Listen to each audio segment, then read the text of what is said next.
Hey, it's Greg Schinkel, President of Unique Training and Development and Frontline Leadership Systems, and today we're talking about change, but not necessarily the change that we normally would talk about in a Leader Feeder episode. This isn't so much around how you help your people enact change. This is about change that's happening within our organization and how we deliver value and services to you. So this is the last batch of Leader Feeder episodes that we are recording in our existing studios because we've got some brand spanking new studios that we're moving to next week. And so this is a fitting time to also talk about the change in the Leader Feeders themselves.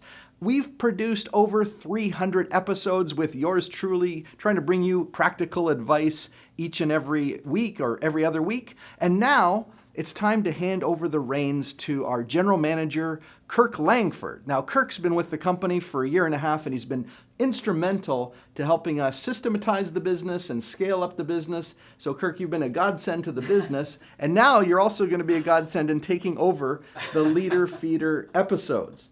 Now, here's the good news. You guys can still count on getting nice, practical advice from Kirk in the Leader Feeders. But you might say, well, what's Greg going to do? Is he retiring? Well, I wish I could after 30 years, but I'm more excited about the next 10 years of our business than I was the first 30 years. So what I'm going to be doing is I'm going to be doing a series of high-level videos for chief operating officers, directors of operations, and VPs of operations on how to really link the frontline leadership training that we provide to some of the operational priorities. Because what we see is organizations are getting stuck in trying to get traction and execution on some of those priorities. So I'm going to be still seeing you on one of our social media channels.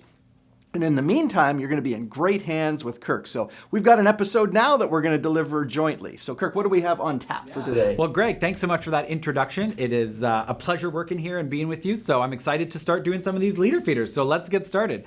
Today, we're actually going to talk about this question of how HR leaders, in manufacturing can help frontline supervisors excel. And now you and I had that impact meeting just recently that we were thinking about, and I'd love for you to share that with the audience. Talk a little bit about how this relates to helping these frontline leaders excel. Yeah, so first of all, you should know that an impact meeting is a meeting that we have after our project wraps up. So typically we'll deliver our frontline leadership training over a number of weeks or months, and then we want to get the management team back together to talk about what we saw in terms of our observed change, but also most importantly, what have they noticed in terms of change and improvement? And I think the thing that we really were struck by was when the director of operations said what he noticed most is that he had less phone calls and texts from the supervisors in how to handle specific things. That's right, yeah. And I mean, how do you, when you see it, because HR managers have to provide these kind of skills to help supervisors,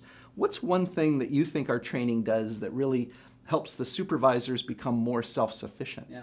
Well, what I think it helps them do is, first of all, I think it empowers them to realize that, oh, there's some of these problems that I've been previously escalating to management or other levels that I could probably tackle on my own. I just need to make sure that, I'm making the right decision based on the right factors. But I think that empowerment piece is really important because it's when they realize that, oh, I can take these risks and I can make some of these decisions on my own, that they go, well, I don't need to go up to the higher ups anymore. I can make these decisions for myself. Yeah, and that takes, of course, that's a two-way street because the director of operations has to let the people know, I want you to make these kinds of decisions, because one of the topics I'll be delivering in a future episode for COOs and VPs of operations is really this idea of decision-making waste, which is when decisions get escalated and problems get escalated unnecessarily. They start consuming management time when those folks have other things to do. And one of the things we've noticed is that the supervisor often doesn't know that they have permission to do it. But I think the second thing was, are the supervisors equipped to make those decisions? What do you think about that? That's right, yeah. Well, they got to have not only the tools, but they have to have support of their manager, like you said. So I think often managers go, I'd love it if my people made more decisions and solved more of their own problems and, didn't involve me so much. But I think, like we said, their team doesn't realize that they're given that permission because we don't really talk about it. We go, well, if you solve the problems, that saves me some time and some effort, and that's great. But when do we actually take that time to sit down with our team and say, listen, I have a lot of faith in you, I have a lot of trust in you, and I want you to know that I'd like you to actually try and solve these problems on your own first, because I trust that you'll 99% of the time, you'll actually make the right call, and you'll probably only really need to come to me the odd time. And the rest of the time, you're going to make the right call and know the right thing to do. I think sometimes managers view these things as all or nothing, like a dump and run. I'm just basically going to hand these tasks off to you, and away I go. Good luck. But wisdom takes time, experience takes time, and so we talked about creating a fence line, right? Which is just this idea of here's some discretion, some authority that you can make the decisions on, and then as you prove yourself to be more capable, we're going to increase that fence line and make it even better. I think the other thing that caught me that the director of ops had said is that he noticed that there was less screaming and or yelling on the shop floor. Yeah. And I thought, what are your thoughts on that? Why is it that supervisors often lose their cool or don't know better? Well, I think if we go back to the idea of how HR managers can help frontline leaders excel, I'm sure they love to hear, hey, there's way less yelling and screaming on the shop floor, because that's way fewer things more than likely getting escalated up to HR. This person yelled at me, or they called me this or said that. So first of all, I think it's something that they're going to go, oh, this is fantastic.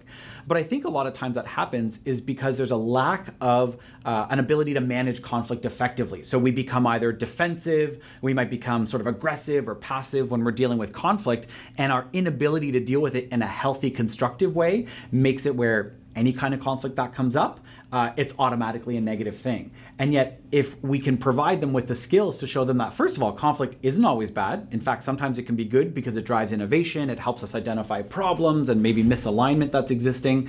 If we can show them that it's not always a bad thing and how to get through it effectively and constructively, we actually come out on the other side better. So I think they need those skills in order to reduce the amount of sort of fighting that might be happening on the shop floor. Yeah. So as the supervisors become more confident and competent, they just take care of things in a more respectful way. Mm-hmm. Now, if you're an HR manager, of course, this requires you to give us a call and start a conversation. So whether you're a leader in operations or an HR professional, let's see how we can help you. And that starts, again, by reaching out to us on our website at uniquedevelopment.com. Be sure, if you're not already connected to us on LinkedIn or Facebook, or the latest, of course, is TikTok, where we are blowing up, and it's not from dancing and singing, I can tell you that.